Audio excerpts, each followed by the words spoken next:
Hey guys, Mike McFarland here, the Lake Fork guy. I'm sitting in McFarland's corner, and I'm going to give you an end of the week Lake Fork rundown for Friday, May 7th. Okay?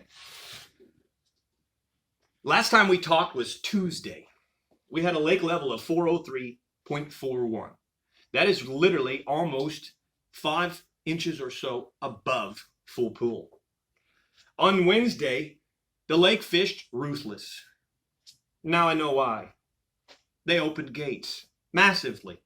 The water was dropping in a rate that was unbelievable. Over 3 inches in 24 hours. Wednesday was so tough that Wednesday I was supposed to do our very first evening twilight.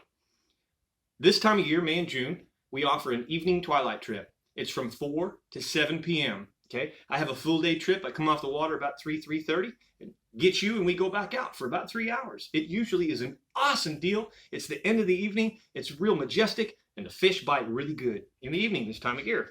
Well, Wednesday was so tough with the water dropping so fast that I audibled and I pushed Wednesday's twilight off to Thursday. Well, thank God I did, because as of Thursday, the lake dropping slowed down, okay, and began to stabilize a little bit. And Thursday, yesterday, was off the chain fishing. It was awesome. Started the morning out with fish busting surface. We couldn't catch them because they just wouldn't come all the way to the surface. So I made an audible change and I went to a weightless fluke, and the magic was on. Okay, we'll tell you about those baits in just a minute. But sometimes those fish aren't willing to come all the way to the surface. And what I saw was the boils, and I saw the bait flying, and the bait was pure white. So I got off of the Yellow Magic Bone Popper, and I switched to the flukes, okay? Now, the first thing I started doing was throwing the impact shad, 5-inch impact shad, and I'm throwing it in the disco green, all right? Well, as the bait flew out of the water a little bit more, I realized it was pale, pale white. And unfortunately, impact does not pour a pearl white. At that point, I went to my good friend, Nick Day, and All Day Soft Plastics, and he does fortunately pour just a plain pearl fluke, okay? So once we switched to this fluke, the game was on. I spent the whole day basically catching the fish on the pearl fluke shallow until the sun got high, 9, 10 o'clock in the morning. I then went to a Carolina rig, a little short chicken rig, switched to the pepper, chartreuse pepper, impact shad, and we continued to catch fish the rest of the day. All right, so but here's what happened. So from Tuesday to Wednesday, Thursday was a massive drop in that 24, 48 hours. By Thursday, the lake is kind of stabilizing again here at the 403.16. That's today, okay? We're now settled.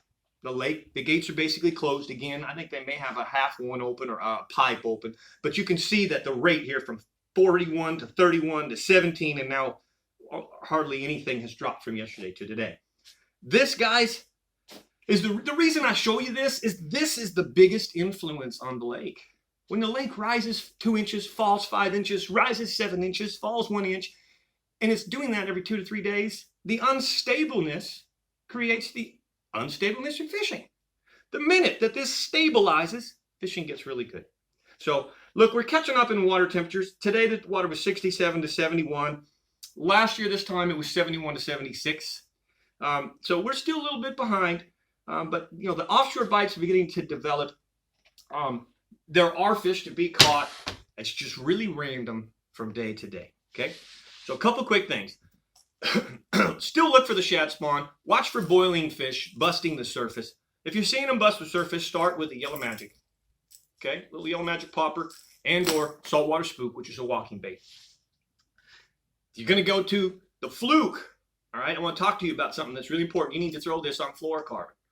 I've talked to you about the top water before, and I've talked about throwing it on braid or monofilament because that line floats.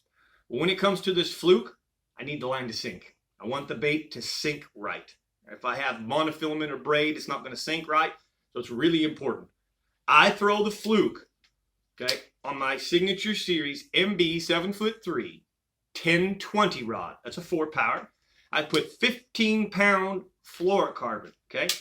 I tie usually a 4-aught, sometimes a 5-aught, depending on the size bass that I'm on.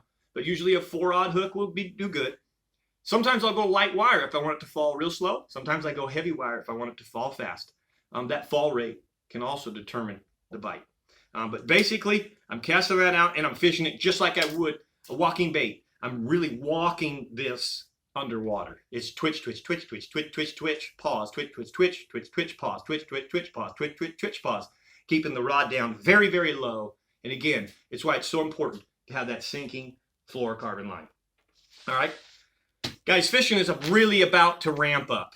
There's a lot of fish that are kind of pulling off the beds now. A lot of males that are guarding, a lot of males that are abandoning, saying this ain't going to happen. We're getting too warm now. And it's probably going to be one of the weaker spawns that we've had in the past few years. As many as fish went in the shallow water, the delay, the post of the freeze and everything has really kind of goofed it up. I haven't seen fry everywhere like I normally do. And it's really been a tough season to get through. We're about to open up. The heat is here. And that heat increases the water temperature.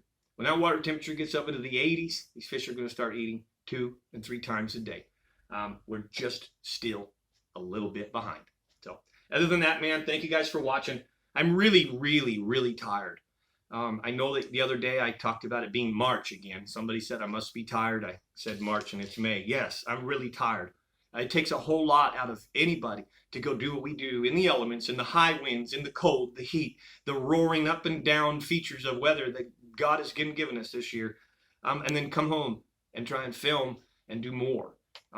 So I had a 13-hour day, for example, yesterday on the water.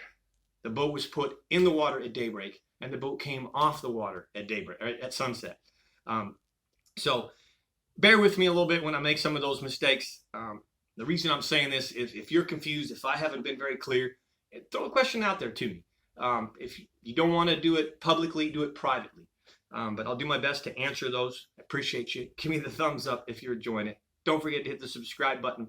Follow me on Instagram, The Lake Fork Guide. Find me on Facebook, The Lake Fork Adventures Guide Service. And I appreciate you. Thanks for watching, everybody. I will not do a rundown tomorrow, but I am fishing. But we'll see you again on Monday. All right. I've got one day left in May, and it is I think the 27th. But there are some good dates in June. You want to learn about offshore? You want to learn about the shell bed fish and the brush pile fish? June is the ideal month for that, and I do have quite a bit of openings. So thanks again for watching. I'm Mike McFarland, The Lake Fork Guide.